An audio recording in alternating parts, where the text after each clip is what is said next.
Hello everyone, investment scams rampant. Please vigilant and discerning. Do not trust information from unknown sources. Please make sure recognize two official Capital Securities community, Facebook, Capital Securities, YouTube, Capital Wealth Insights. Hello everyone, welcome to Qingyi. Good evening. Today is Monday, December 8th. I'm analyst Jiang Jida. Remember to like, subscribe, and share with us. If you have any investment questions, feel free to leave a comment. If I don't have time to answer today, I'll be sure to follow up with everyone in tomorrow's class. Of course, as usual, today I'll also be answering questions from students from the week before last. Now that December has started, I hope that in this final month of the year, everyone can operate more steadily and keep improving. All right, let's get started. Hello, everyone. This week went by really fast, really fast. Good evening to Hui Juan, and good evening to everyone in the Philippines, and to Emily. Emily, good evening. Also, good evening to Mei Dai and Melissa Image, good evening. And to Yulung Gay and Alice Fu, good evening, good evening. All right, so let's first take a look at this week's investment highlights. Actually, there are a lot of major data releases this week. Even though it's already the end of the year, there are still many things I want to share with everyone. I'm not sure if you all have checked out our Yuanto Weekend Report recently. We've added a new little segment. Every Friday around 3:30 in the afternoon, we upload a short recording, about 3 to 5 minutes long, where we briefly talk about some things to watch for the following week. There are also some key updates in the international financial markets. If you have time, you can check out our broadcast every Friday at 3:30 in the afternoon. Now, let's look at this week's main highlights. The first big one, let's preview what important news is coming up this week. Besides economic data, I think the main focus of the entire market will be on the Fed's interest rate decision in the early hours of Thursday. What should we pay attention to in the interest rate decision, and what kind of information will Powell discuss? I'll go over all of this with you in detail in a bit. As for geopolitical risks, just now a student asked whether Japan's interest rate hike in December will have an impact on the global economy. To answer briefly, Japan's rate hike actually doesn't have much of an impact on global funds at the moment. It's still within the market's controllable and expected range. This is because, looking at December, considering Japan's current inflation situation, wage levels, and what their central bank governor has previously said, and other related remarks, we can more or less anticipate what's going to happen. In December, they will probably go ahead with the rate hike. But in reality, when it comes to what truly impacts the global economy and international stock markets the most, who is it? It's still the Fed's interest rate decisions that matter most. So everyone should try to focus as much as possible on things like the Fed's rate decision this Thursday. And of course, looking ahead to 2026, the Fed might cut rates 2 to 3 times according to related forecasts. This is actually more important than the Bank of Japan's rate hike, so the impact isn't that significant. So focusing on the issue of geopolitical risks, recently China and Japan have been relatively tense when it comes to geopolitics. So what exactly is the problem that's come up? Today, new related updates raise questions. Is the crisis escalating? If so, will it affect mainland Chinese stocks, Hong Kong stocks, or broader international markets? Could it impact geopolitical risks or oil prices? Should we take this seriously or view it objectively? Today, I'll briefly share some additional thoughts. So when we talk about the escalation of the China-Japan crisis, what exactly is escalating? Of course, the most important updates are on the industry side, including developments in AI, debt spending, and other related situations. As for Meta, last Friday there was news about them cutting ties and letting go. Which department are they planning to cut? If they do let go of this department, will it really boost their revenue and profits? I'll share more details on that. In addition, for Netflix, if you have the Netflix streaming platform installed, you might have noticed something about the subscription fees. You've probably noticed that recently, Netflix has been continuously raising its prices.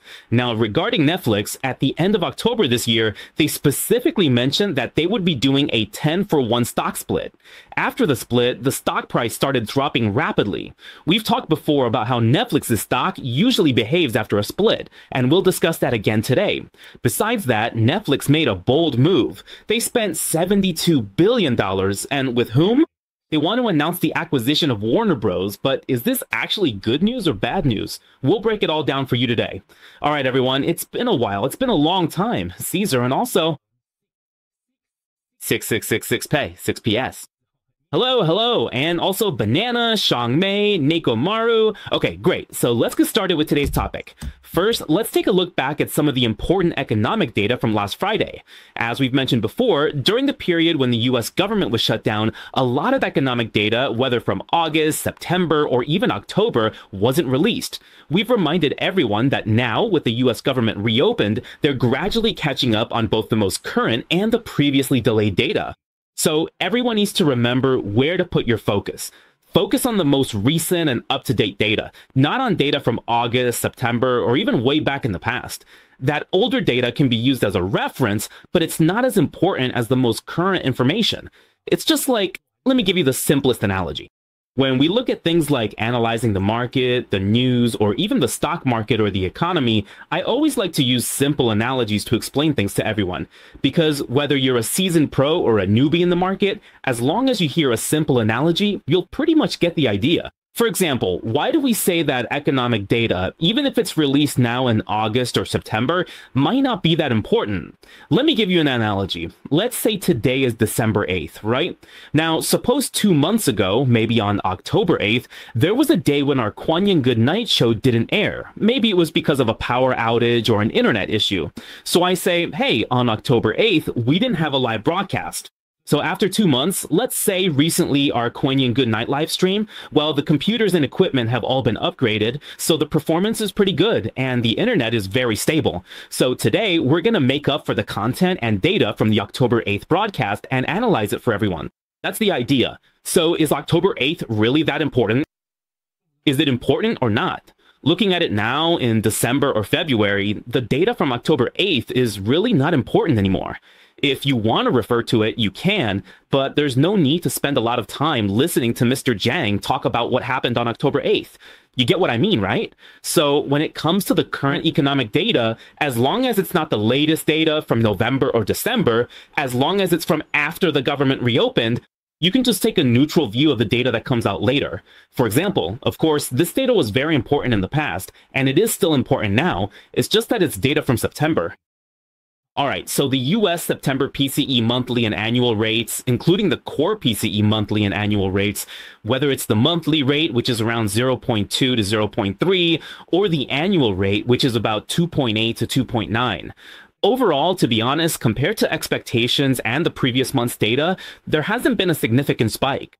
So in terms of interpreting this, we can only say that inflation in the US economy right now is not out of control. It's not out of control, but this is September's data. So it only tells you that in September, inflation wasn't out of control. As for the future, we'll have to look at November and December to see if inflation really continues as it did in September and October and truly doesn't get out of hand. If it doesn't get out of control, that would be a plus for the Federal Reserve when implementing interest rate cuts in its monetary policy. In other words, if inflation cools and doesn't spike dramatically to 3% or 3.5% or anything like that, it's a positive sign. And what about the tariff war? With China and the United States, the two major countries, seemingly moving toward de-escalation or even a ceasefire next year, we can reasonably expect that inflation in the US should gradually move in the direction of cooling down. Since things are gradually moving toward cooling down, we can expect that next year the Federal Reserve's monetary policy regarding the Fed funds rate will also lean more toward dovish rate cuts. So to make it even simpler for everyone, just to add, the annual rate is currently not out of control. All right, and in addition, the preliminary values for the latest 1-year and 5-year inflation expectations in the US for December were also released last Friday. Of course, these are relatively important, these inflation expectation values, the market's expectations. As you can see, the 1-year inflation expectation has dropped to 4.1%, which is lower than last month's 4.5%. As for the 2 to 5-year inflation expectation, it has come down to 3.2%, also lower than both the market's expectation and the previous figure. Overall, this tells everyone that inflation is currently not something the market is worried about. The focus has shifted. Instead, everyone's watching to see if the job market continues to weaken. The job market can't weaken to the point of a major recession. If it does, then people will start to worry that the economy is heading toward a hard landing. So as long as inflation doesn't spiral out of control, if the job market cools down, but there aren't massive layoffs or a significant recession, then the Federal Reserve will A rate cut would make a soft landing for the economy more certain. Of course, this would be positive for the economy, the stock market, and next year's developments, including the election cycle. So remember this step-by-step logic. When you look at these data points, you'll be able to view them more objectively. All right, good evening to Amy and KQL as well. You get to see my live stream every 2 weeks. All right, thank you for your support. Good evening to Hulaya, Anna, and Melissa. Hello, Louis Young. Okay, Justin, hello. 9218, good evening. Regarding the fund data, I wanted to give everyone a quick update. I also want to answer a question brought up 2 weeks ago. I think Coco asked this in the comments section. I want to talk about Zeta. This company is called AAOL. Actually, I haven't really studied this company in depth because usually I focus on the Magnificent Seven, or stocks with higher trading volumes in the market, since those have a bigger impact on the overall market trend. But it just so happens that Coco asked about this, saying that it seems to have a Taiwanese background, so I took a quick look. He asked about the fundamentals and background of the company. The stock is called AAOI, which is also quite unique and interesting to people. It's called AOI, or Applied Optoelectronics. To put it simply, the company itself is a supplier of things like fiber optics, lasers, optical transceivers, and so on. They have factories in places like Texas in the US, Taipei, Linkou, and even Ningbo in China. They have close to 2,000 employees. But in reality, their EPS and revenue recently haven't been good. For example, in 2022, their EPS was negative. They lost $1.01. In 2023, they lost 42 cents. In 2024, they lost 79 cents. Even for 2025, the forecast is they'll lose 38 cents. All these past results have been losses, all in decline. What's more interesting is that Bloomberg estimates that after the first quarter of 2026, maybe starting from the second or third quarter, things will gradually turn positive. Then in 2027, they might actually go from loss to profit, from a loss of 0.38 this year to 0.5 in 2026, and then 1.05 in 2027. Why is that? Well, let's do a simple comparison to explain this. To understand this more deeply, it's actually because what does Shengmao Optoelectronics do? They make fiber laser optical devices, which are basically components related to photonics. Now, we know that in the development of AI demands these kinds of things. The transmission speed is getting faster and faster. Originally, signals were transmitted electronically, but now they're transmitted using optical methods, optical transceivers, because the speed of light transmission is always faster, right? It's much quicker than electronic signals, which are just ones and zeros. That's why optical transceivers, especially photonics, have become a hot topic in Taiwan over the past week. There's been a lot of capital flowing into the sector. Familiar companies like Broadcom, Luminum, and Enolight are involved here. This trend, as mentioned, means AI needs fast transmission, making photonics crucial. Fiber optics has been rising lately. For companies like Jiangmao Optoelectronics involved in this area, fiber optic laser transceivers. Because of this, with booming EPS forecasts, their EPS might turn from loss to profit next year.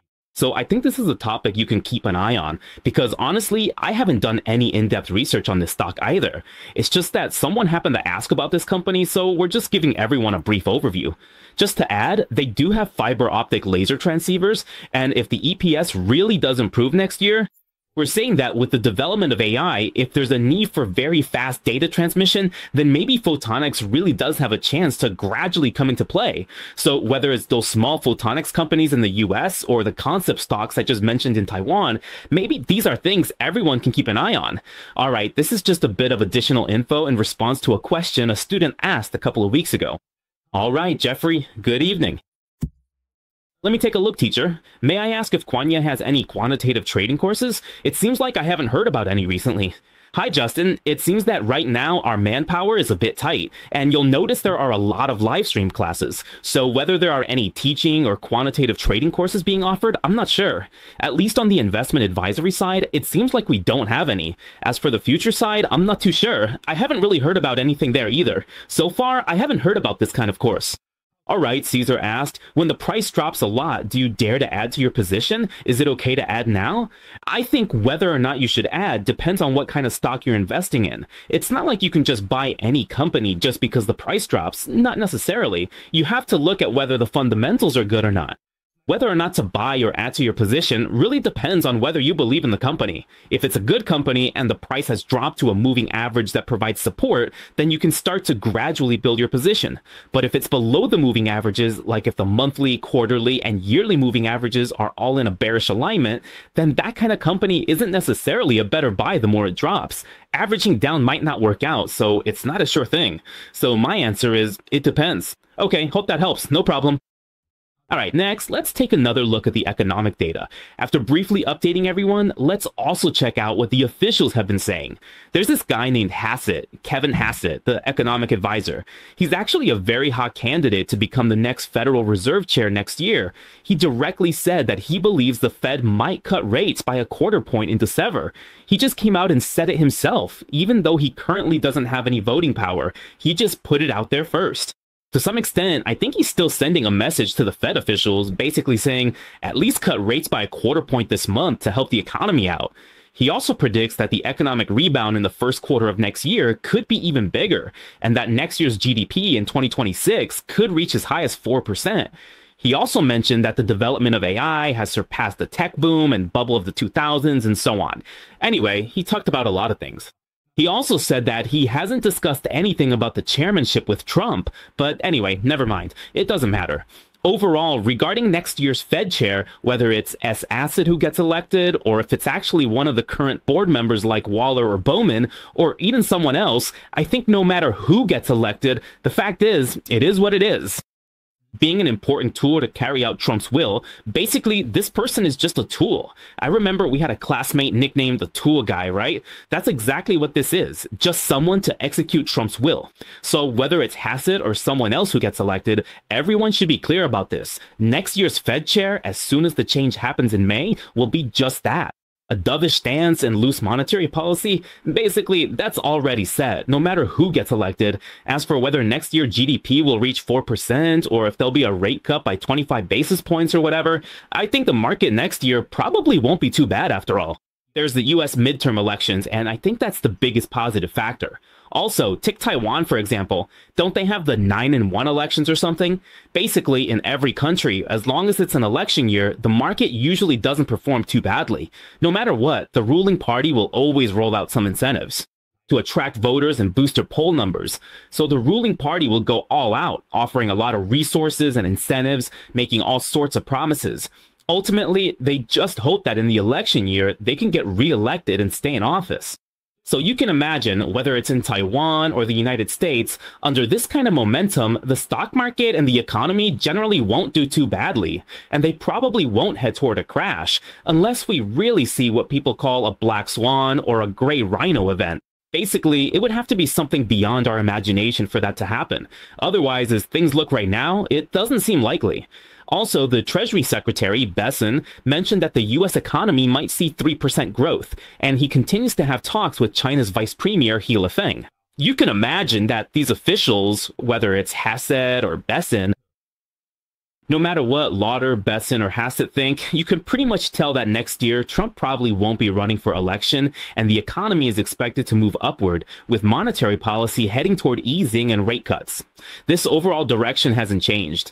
Especially since next year is an election year, the US and other countries' trade wars, especially with China, are likely to cool down or even come to a halt. So it's foreseeable and imaginable that there will be a truce in the trade war for a year, and of course, this would be beneficial for the economy or for the market's uncertainty factors will cool down, which is a good thing. As for Trump, when it comes to tariffs, he said that even though the Supreme Court might limit the president's authority over tariffs, but he mentioned that actually his administration still has many provisions like 232, 301, 122, and so on that can still be used to support the implementation of these tariffs. In addition, the market is also wondering if these tariffs, let's say, if the Supreme Court rules that these tariffs are invalid, does that mean you have to return the entire $167 billion to all the countries and all the companies? Right now, it seems to me that the chances of that happening are pretty slim, because the procedures are just too complicated. What might happen is that some of the bigger companies, like Costco, for example, might want to sue the government and file some lawsuits. If you actually file a lawsuit, hire legal experts, and really make an active effort to fight for it, then maybe the court will treat it as a special case and process individual refunds. But if you're talking about refunding the entire $167 billion to every country, honestly, I think the chances of that happening are extremely slim, almost impossible, because it's just not likely. There would be issues with administrative efficiency, and if this $167 billion is paid out, maybe it would drag down the economy. And with the election coming up next year, after the election next year, even if the Supreme Court rules that Trump's tariff authority isn't that extensive, I think no matter what happens, but it probably won't go so far as to make him pay back all of the nearly $170 billion. So I think this possibility can be looked at from these two angles. Just wanted to add a bit more for everyone. But right now, no one knows who will win or lose, whether it's the election or the lawsuit. I have no idea. It's like looking at flowers through the fog. Anyway, let's just wait for the final verdict and see what happens before making any decisions. But let's take a big step back. If we really step back, this is where things stand now. If the tariff war has come down to this level, honestly, if they say tariffs are ineffective, then of course everyone would be celebrating. All the countries would be thinking, wow, all those discussions over the past year were for nothing, just a waste of time. Okay, so if it was all for nothing, at least it would feel like the economies of all these countries and the relationships are back to a sense of trade liberalization. Of course, for all countries and their economies, this would still be a good thing. Okay, so what if they really lose the case? Then what would Trump use? Section 232, 301, or 112 to impose new tariffs? Actually, the impact wouldn't be that big. Why? Because they're already imposing tariffs now. You have to understand what I mean. It's just old wine in a new bottle. They're already doing it now, so what was the reason before? They used the National Emergency or Economic Act to impose tariffs. But what about now? If you think losing the case means no more tariffs, what would Trump do? He'd just use something else, like Section 232, 301, or 121 to impose tariffs. It's just the same thing in a different package. So since it's just the same thing in a different package, do you think that the $170 billion will all be refunded just because the tariffs are lifted? I think the chances are pretty slim, and that's the reason, because it's just a change in form, not substance. So whether we win or lose the case, honestly, I think the economy will pretty much stay the same within a controllable and understandable range anyway. The economy is similar now, so the impact won't be significant, and that $170 billion likely won't be refunded. Just a quick update. We'll see how things unfold. Regarding the terminal rate and experimental period, let's discuss the 10-year interest rate during that time. It has naturally come to 4.14, while the terminal rate remains at 3.65. As for the number of rate cuts, it's now at 0.94, almost one time, nearly one cut. In other words, the market is predicting that there might be a rate cut in December, maybe even this coming Thursday. There's a chance they might cut rates again. A single move, so what about the US dollar index? Today, it dipped slightly by 0.05%, basically being suppressed by the 200-day moving average. And in the past couple of days, it also fell below the 50-day moving average. Of course, everyone can easily judge that, actually, when it comes to rate-cutting policies, under such policies, the US dollar index is weak as rate cuts suppress the dollar. Conversely, rate hikes boost it. So suppressed by the 200-day moving average, the US dollar index fell below the 50-day moving average recently. So if, let's say, there is another rate cut in December and even more cuts 2 or 3 times next year, then in the short term, the US dollar index will likely remain in this kind of weak, sluggish, and fluctuating pattern. At the moment, this situation hasn't changed. As for geopolitical risks, as for Hamas, their spokesperson said that under the framework of promoting the establishment of a Palestinian state, they are willing to discuss disarmament and are open to holding negotiations over a long-term period of 5 to 10 years. You can probably guess that this is very difficult. It's really hard to achieve because Hamas just wants to establish a Palestinian state. Whether it's in the Gaza Strip or somewhere else, they want to found a Palestinian state there. But that's exactly what Israel opposes. Israel doesn't want that because Hamas wants to establish an independent state there. Israel won't allow Palestine to establish a state. Many countries support a Palestinian state. The UN supports Palestinian statehood. But Israel will oppose it. So when you say Hamas says, if I disarmed, fine, but I want to take steps toward establishing a state, I think that's something that could be negotiated. Still, it's unlikely Israel would allow it. Anyway, we'll just have to wait and see. But regardless of whether they establish a state or not, actually, Given its geopolitical risks, in fact, recently it hasn't had much impact on the stock market, currency market, the economy, or even oil prices. The effect has been minimal. The market is basically cooling down the temperature of these geopolitical risks. As for Japan's Ministry of Defense, well, that's another matter. Tensions between China and Japan have been high recently. Not long ago, Japanese Prime Minister Sanae Takaichi said, "If something happens to Taiwan, it's like something happening to Japan." China responded, questioning Japan's interference. After some back and forth, tensions escalated. Recently, Japan's Ministry of Defense accused, on December 6th, China's J-15, this J-15 fighter jet in international waters near Okinawa, did what to Japan's F-15 fighter jet? It didn't launch an attack, but it locked on twice with its fire control radar. You might ask, teacher, what is fire control radar? What does that mean? Let me explain it to everyone in simple terms. When your plane is flying and you need to lock onto an enemy aircraft, you use some electronic equipment, right? To lock onto the enemy, especially if you are about to fire your guns or launch a missile, you will first use electronic devices to lock onto that plane. For example, let us say today I am a mainland Chinese pilot flying a J-15 and I want to lock onto Japan's F-15. Once I have locked on, there is a beep. It is locked. Once it is locked, that means when I fire my machine guns or launch a missile, I am ready to go. The electronic guidance system will just go bam bam and shoot directly at the target, so you won't fire randomly or miss your shot. That's why when you're being locked onto, like you see in Hollywood movies, the plane's electronics start beeping, beep, beep, beep, beep. And when you're suddenly locked on and a missile is coming your way, as soon as you're locked, the plane in front will quickly take evasive action or launch some decoy flares or countermeasures to try to escape. It's that kind of situation. So the Japanese Ministry of Defense is thinking, so what did the Chinese fighter jets do? They locked onto the Japanese fighter jets twice. And what does locking on mean? It means they're getting ready to fire a missile or to open up with their machine guns. So you can imagine, this kind of thing is already just a hair away from an actual conflict. It's like things are about to go off. You can also picture it like two Japanese samurai facing off. At first, their swords aren't even drawn yet. They're just clashing the scabbards together. But when the blade is about to be drawn from the sheath, that action is basically like saying, I'm about to start attacking. So the Japanese defenders were very critical. They accused China, saying, how can you do this kind of fire control radar lock on? It's like, I just feel like you're about to shoot down my F-4, my fighter jet. That's the feeling. It's like when an enemy has a sniper rifle. Of course, we've all seen those Hollywood movies, right? In those movies, a sniper rifle always has that infrared sensor, that little red dot. If that gun is pointed at you and suddenly there's a red dot on your chest, your forehead, or wherever, it means your enemy has already aimed at you and could snipe you at any moment. That's exactly the feeling. Oh, so why is Japan upset? Because they feel like I'm about to get sniped. That's it. And then as for China, he also said that China has sent fully armed Coast Guard ships to circle around the Diaoyu Islands for 24 days in a row. 24 consecutive days. Usually when you see this kind of news in Taiwanese media, it's strange. You don't see reports about this 24-day-long circling of the Diaoyu Islands. So are the Diaoyu Islands Taiwan's, Japan's, or China's? Of course, the mainland is countering provocations. Since Sanae Takaichi's comment, China-Japan relations have been strained. Recently, we've seen airplane incidents and Coast Guard standoffs.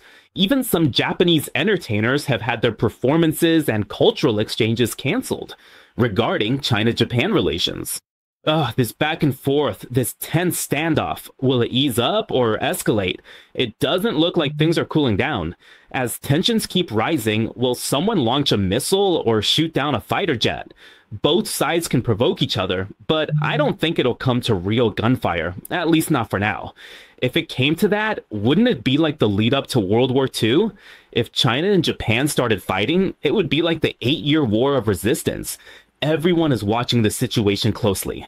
Tensions between China and Japan are rising, but if things escalate to the point of a US market crash, Taiwan's market drop, and China/Japan market surge, I doubt it will go that far. There's still restraint. Both sides are holding back. Alright, good evening to Zen and San, and also, what's this? Excuse me, teacher. X space, and Intel, right? Okay, I'll briefly mention that space X in a bit. Oh, is it space S or space X? Yes, it should be space, as in space, the one about space exploration. Who was it? Musk, right? The one Musk is doing, talking about space and then things like Starlink, that company. There's some news about that today, some news about space. As for Intel, of course, there's more news, probably including things like well, there's the news about the government stepping in, the US government getting involved, and then there are also rumors that maybe Intel will start doing contract manufacturing. That rumor, maybe in the second quarter of 2027, they might start contract manufacturing Apple's N series lower end chips.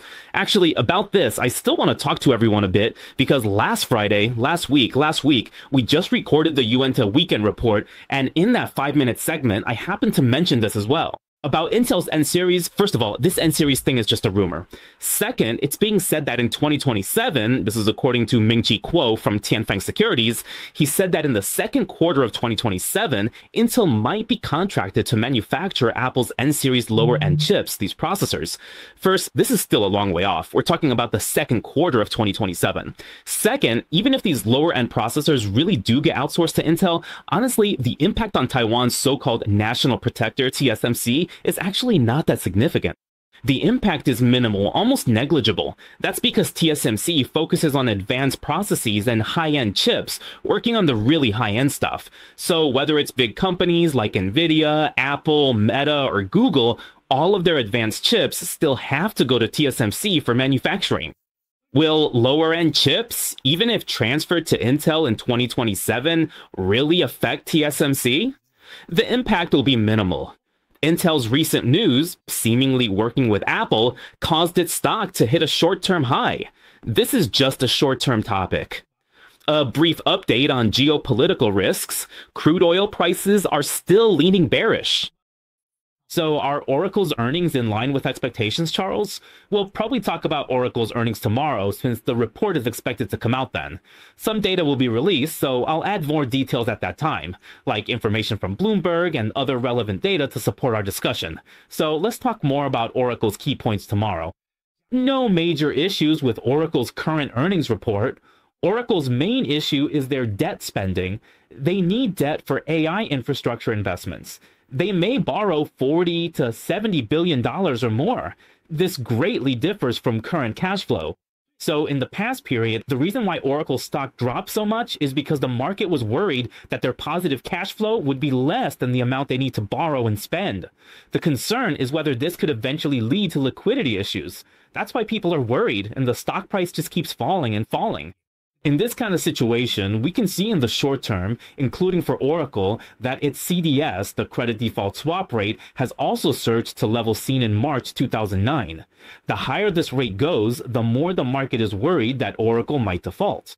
The higher this rate goes, the more concern about Oracle's default. Concern about default surged rates to 2009 levels when Lehman Brothers collapsed, reaching highs seen during that time.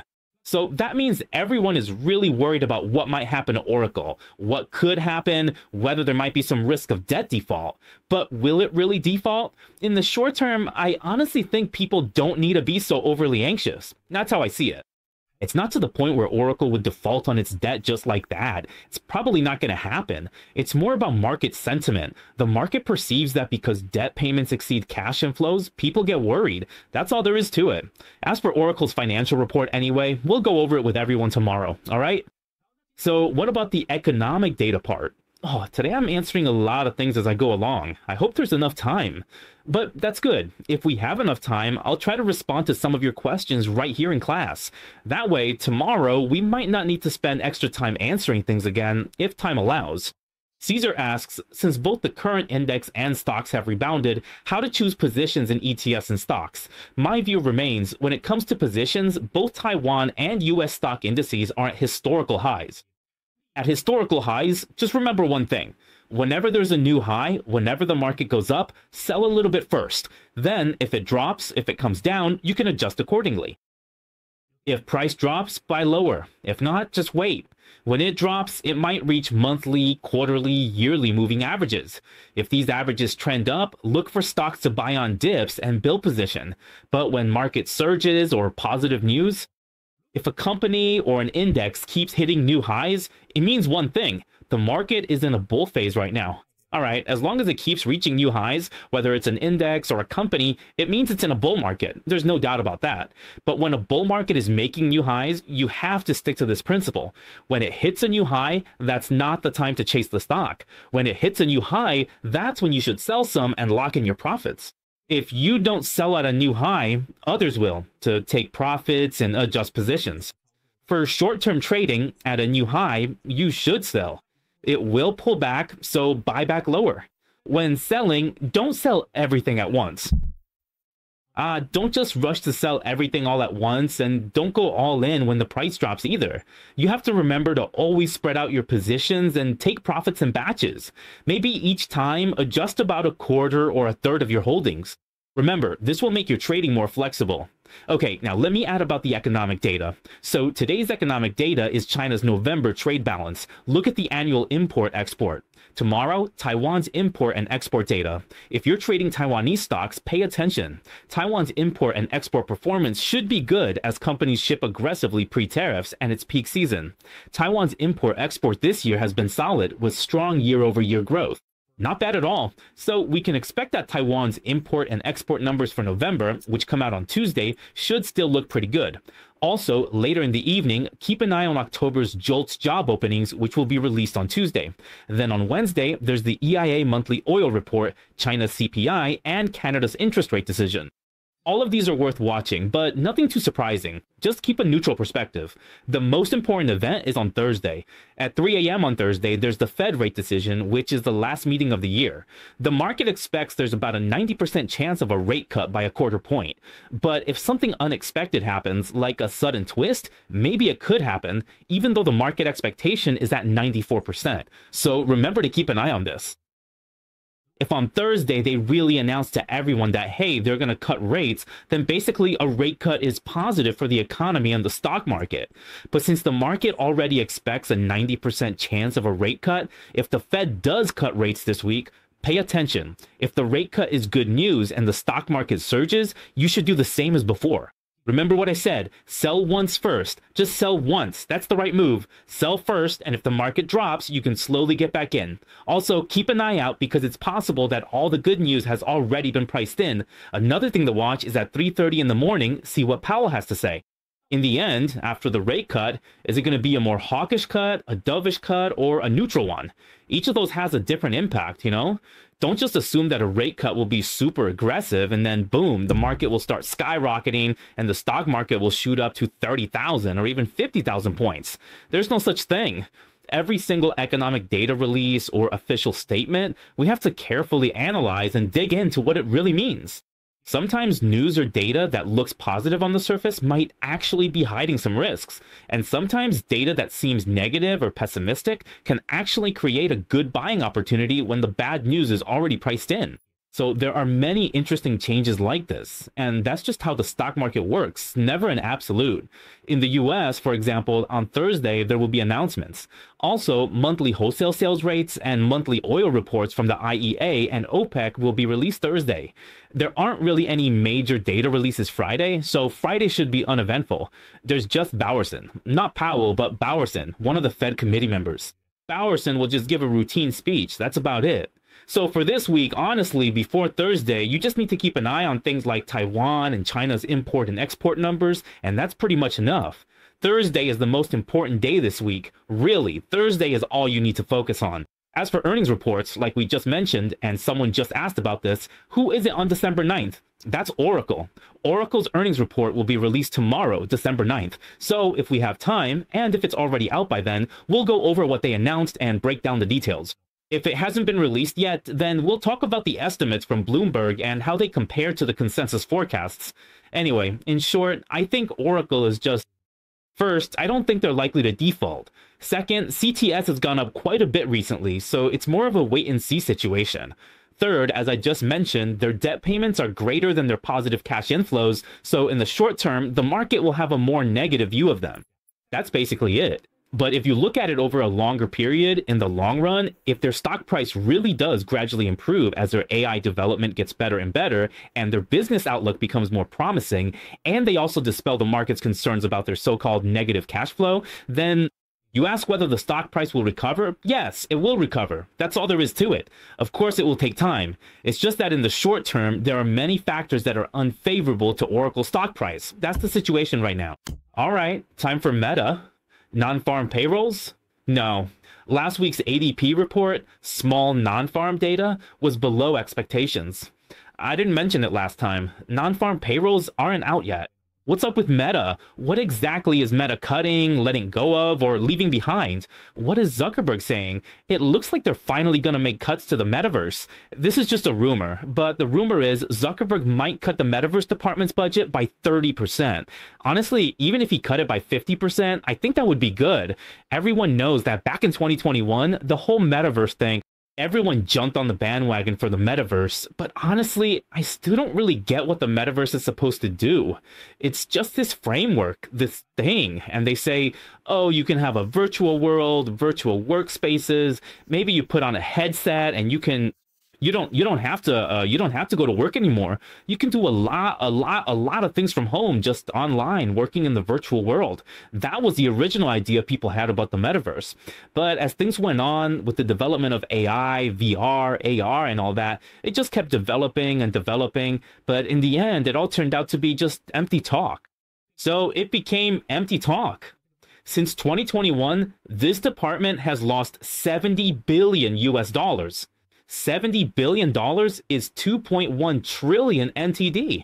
So 2.1 trillion NTD, or $70 billion US, is Meta's entire annual capital expenditure. Since 2021, they've lost $70 billion. Now, maybe in the future, all these resources will be directed to AI. As for this so-called Phoenix, I have no idea what these Phoenix classes are. Venice Phoenix classes? I only know Phoenix radio frequency treatments. Cosmetic surgery ads often feature Phoenix radio frequency, endorsed by Meifeng Chen. I have no idea if there's a Phoenix involved or the point of adding Phoenix to the name. I haven't looked into it. For example, it's just one of those things. Maybe it has some new features that I forgot to mention. Anyway, as for the Phoenix N glasses, Meta said that these glasses might be pushed to the first half of 2027, but regardless of when they launch, right now it looks like Meta's glasses that are selling well are the AR ones they collaborated on with Ray-Ban. Those lightweight AR glasses are already selling really well. They've captured 70% of the entire market. All the AR glasses on the market are basically for Meta, the whole market. The best-selling AR glasses right now are the ones Meta and Ray-Ban collaborated on. Ray-Ban's revenue has also gone up because of these glasses. Actually, I think if Zuckerberg really does cut the budget for the metaverse division in the future, I see that as a good thing. I really do, because from 2021 until now, it's been over 4 years, and they've lost way too much, about $70 billion. So if in the future he really restructures this department properly and shifts toward AI, actually making money, business operations, perhaps its stock performance or losses from this department decrease. In the long run, this would be a positive development. Also, Meta went up by 1.8% last Friday, but pay close attention to this neckline here. Since June of this year until now, this blue neckline has already been broken. After the break, there was a rebound recently, but it only bounced back to the downward sloping 200-day moving average. Both the 200-day and annual moving averages are currently acting as strong resistance. These two lines are pressing down hard. In other words, with this short-term rebound, you should be looking to reduce your position first. Oh, a rebound because the moving averages are trending downward. From a technical analysis perspective, when the moving averages are going down, according to the 8th principle, if you rebound up to the downward sloping moving average, you should reduce your position. Now, when will things be more stable? First, for example, when the 20-day or 56-day moving average actually curves upward from a decline, or even more safely, when it climbs back above this blue neckline. This blue neckline, this head is really big, right? It's been almost 5 months now, and this head that's formed over 5 months has already broken down. So if it really wants to reverse this short-term bearish trend, the prerequisite is to get back above this blue neckline, the dashed line. If it manages to stand above it, there might be further developments. Of course, in terms of fundamentals, to be honest, Meta has also been working hard on AI development. It's just that their efforts, or the results of those efforts, of course, aren't as impressive as Google's Gemini or OpenAI's ChatGPT, or even Anthropic, developed well. Meta lacks a significant large language model. We've seen nothing notable despite $70 billion in capital expenditures. Right now, in the field of AI, it seems like they still haven't produced any results as impressive as Google's, so we'll just have to keep watching. If they keep throwing in that much money and still can't make anything bloom, then maybe in the short term, they won't be able to break through that neckline, so let's just keep an eye on it for now. Alright, that's a quick update. Lastly, let me mention Netflix. Netflix, so I don't know if any of you have Netflix installed at home, or maybe you use some streaming app, or your online banking offers you Netflix in Chinese. In some places, people call it Naifei, but whether you call it Wangfei, Naifei, or just Netflix, it's all the same. So they announced today, or actually it was last week, that they're going to buy back shares at $27.75 per share, which is nearly 72 billion US dollars. They're planning to acquire Warner Bros. At that price. Now, this news, well, they've just said that's their plan for the acquisition, but the market regulators, the authorities, haven't approved it yet. It hasn't been approved yet. Let me briefly mention Netflix. Most people have Netflix. Their content is entertaining. While movies may not always be famous, their short series, like Squid Game, are extremely popular. Stock price is good. Warner Bros., the company they're acquiring, mainly focuses on movies. Their main business is movies, not series. Netflix is really strong when it comes to series, but when it comes to movies, that's more Warner Bros. Thing. Netflix doesn't really make movies. Warner Bros. Is more about movies. You know, things like movie theaters, film production, and so on. That's what they do. They have famous franchises like Harry Potter under their belt. Harry Potter, you know, there's several movies in that series. What's the name of the author again? Is it Lei Lim or something? Anyway, whatever her name is, Harry Potter is a Warner Bros. Film. Then there's The Lord of the Rings, which is also really famous. The Lord of the Rings trilogy, people often mention that it gets replayed every new year. And then there's Game of Thrones. Now, HBO is more about series, so within Warner Bros., HBO is kind of similar to Netflix, and there's a bit of competition between them. So in the future, HBO might become independent. HBO might be spun off as an independent business. Then there's CNN and also Discovery. Everyone knows about the Discovery platform. And then there are DC Comics as well. DC Comics is also under Warner Bros. For example, Batman, Superman, Wonder Woman, Aquaman, and so on. All of these are part of Warner Bros. So if Netflix really merges with them, it would mean they're expanding from TV series into the movie industry, into the comic book world, and into many, many other areas. This would really broaden their reach. In the long run, if the merger goes smoothly, and I'm talking about the long term here, not just half a year or a year, for two big companies to truly merge and integrate, it takes a lot of time and effort. I don't think it'll happen quickly. For such a huge merger, $72 billion, if it performs well in the future and shows results, it might take 1 to 3 years, maybe even 3 years or more. But after that, it will definitely be a big plus for Netflix. But that's long term. Short term, you must spend $72 billion, then slowly integrate everything. That's exhausting. It won't be over quickly. It can't be done right away. So when will this much criticized process be completed? The third quarter of 2026. We still have 3 more quarters. A lot can change in 3 quarters. It's possible the merger failed. He also said after the merger, by 2029, they'll save $2 to $3 billion in costs annually. The benefits only show up in the 3rd year post-merger. If you're asking whether this merger will bring any short-term positives, the answer is no. Don't exaggerate and say Netflix merging with Warner Bros. Won't make Netflix skyrocket. The one being acquired, Warner Bros., did see its stock soar. It did go up because, after all, it was acquired at a premium. 27.75 was a premium price. So if we look at these kinds of large-scale mergers and acquisitions, the short-term benefits are probably hard to see, mainly because of cost considerations. But in the long run, it could be helpful in the long run. But of course, the biggest concern right now is whether the US regulatory authorities, or really regulators around the world, will accept this under antitrust laws. Can they allow a company as big as Netflix to acquire Warner Bros.? If this goes through, it would basically mean Netflix would have a monopoly over film and television, and its market share would be huge. I remember I saw a statistic today. The data I saw today, yeah, J.K. Rowling, right? So the data I saw today said that Netflix currently holds about a 46% market share in the TV series sector. If they were to acquire Warner Bros., and Warner Bros. Includes a lot, like HBO, after the acquisition, their market share would jump from 46% to 56%, which is more than half, almost 60%. If it goes over half, it becomes an antitrust issue, and the antitrust laws might not let the deal go through. So will Netflix really be able to acquire Warner Bros. In the end? I don't know either. Anyway, it just seems like an interesting topic, so I wanted to look into it. As for DC Comics, sometimes I read DC Comics. I'm not sure if any of you have ever... One thing that often confuses people is when you watch those movies, you know, there's so many Hollywood movies, right? Like The Avengers, Iron Man, or The Flash.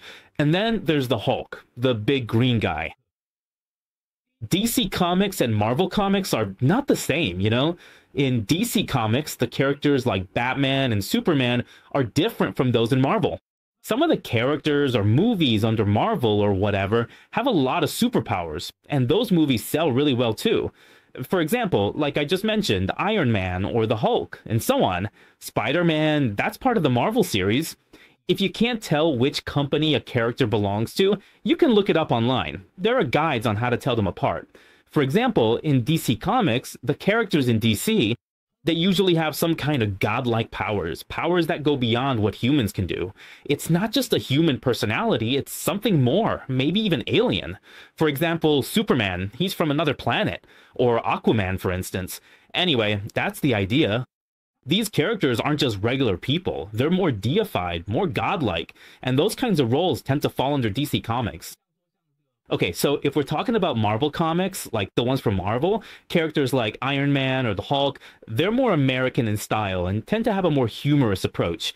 For example, Spider-Man is more relatable to ordinary people. He's just a regular guy who suddenly becomes someone amazing, someone with superpowers, a superhero. So their styles are a bit different. Just to add on, DC Comics is owned by Warner Bros. As for Netflix, the reason we say you still need to keep an eye on its stock price in the short term is because it dropped 2.9% on Friday. You can see that on the monthly and quarterly moving averages, and even the 200-day moving average, its overall trend is continuously going down. This downward trend isn't just because it did a 1% stock split at the end of October. No, it has nothing to do with that. After the 1% split, some might think the price would go up, but no, after the split, it actually kept falling. So the recent drop, the continuous decline after the split, has nothing to do with whether it merges with Warner Bros. Or anything like that. It's just that in the short term, it's been slowly trending downward. Let me add something. Every time, in the past 2 times with Netflix, in the past few years, it has done this kind of stock split about twice. Was it in 2018 or so? I forget the exact year. After each of the last 2 splits, now I don't know if it will be the same this time, but both times before, after the split, the stock price went through a whole year of consolidation and fluctuation. It's been a whole year just moving sideways, consolidating. Then, after that year, exactly 1 year later, it started to surge. Both of the last 2 times were like this. A year of consolidation, then a big jump, a year of consolidation, then another big jump. So this time, after Netflix completes its split at the end of October and resumes trading on November 17th, will it also consolidate for a year and then surge? I don't know, but I'm just sharing the past history. Maybe it's something you can use for reference. I'm just saying that in the very short term, its stock price performance has been relatively weak, but Warner's just climbing higher and higher. So these two are showing different trends, with bulls and bears not in sync, different situations. Captain America, that's also part of Marvel, right? Basically anything that's got that American vibe, anything tied to American capitalism or revenge themes, that's usually Marvel's territory. Alright, let me just mention Musk briefly, just a little bit about him. Someone just asked about SpaceX. There was some news about SpaceX today, but Musk came out and denied it. The Wall Street Journal reported that SpaceX was planning to sell some shares, which could push its valuation up to $800 billion. Such a high valuation. That's double the $400 billion valuation from this summer. Anyway, regardless of what the valuation ends up being, let's just briefly mention one thing. Musk owns a lot of companies, including Tesla, Neuralink, and Starlink. Things like mind control, FSD features, robots, opponents, or whatever else. There are a lot of things. Just remember one thing, as long as Musk doesn't get involved in politics. As long as Musk stays away from politics and doesn't randomly shoot his mouth off about politics or say things about Trump, with his business acumen and leadership style, all his companies are going to make a killing. It's really easy for them to make a fortune. Just think about it. After Tesla, didn't he completely change the entire auto industry, right? And then what happened next? He's also made all kinds of energy storage devices, lots of solar products, things like the Powerwall and so on. Then there's Starlink, which is making a fortune. And with SpaceX, just think about it. After the rockets go up, they can actually be recovered and reused. Only Musk could pull off things like this. So under his leadership, he's done a lot of things that go beyond the boundaries set by human history. He's broken out of those frameworks and managed to innovate. That's why he's so impressive. That's how it is. As long as he focuses on his main business, his stock price will reflect true value. As long as he stays away from politics, his valuation could go unlimited.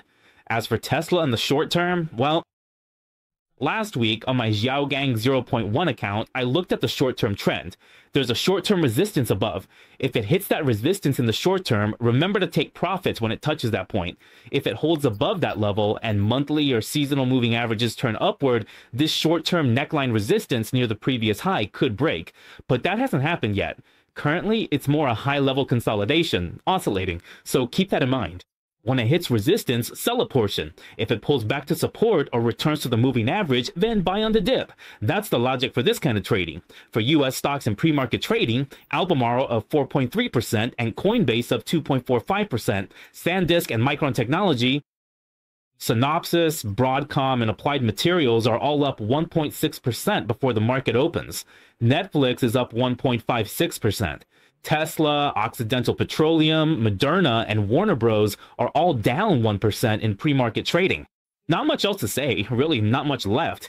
Today, the companies leading the pre-market gains are still mainly the important tech and growth stocks. So it looks like whether it's the major indices, futures, or individual stocks, the US market is still leaning more toward the bullish side. As for the Dow Jones Index, it's still holding above the monthly and quarterly moving averages, which is okay. The bullish structure hasn't been broken. What about the Philadelphia Semiconductor Index? Last Friday, it rose 1.09%. It's already above the monthly and quarterly moving averages and looking to challenge all-time highs. The Magnificent Seven, still key confidence indicators, are also above the monthly and quarterly moving averages. Looking at the overall picture, what about the four major US indices? Of course, for now, they're still leaning more toward the bullish side. But when it comes to picking individual stocks, everyone really needs to be extra careful. Not just any company can be bought at random. The truly strong ones are still those with an AI angle. These are likely to play a leading role in holding up the market. Alright, that's all for the group-related content and the first-hand updates before the US stock market opens. When class is over, remember to like, subscribe, and share for us. Finally, I wish everyone smooth trading, and we'll see you tomorrow. Our company has no improper financial interests in the individual securities recommended or analyzed. The information in this program is for reference only. Investors should make independent judgments, evaluate carefully, and bear their own investment risks. If you don't want to miss the latest market updates, be sure to turn on the notification bell and hit subscribe. In addition, we have plenty of great video content on both Facebook and YouTube. Don't miss out. In our group, we share in-depth explanations of global financial events with you every day.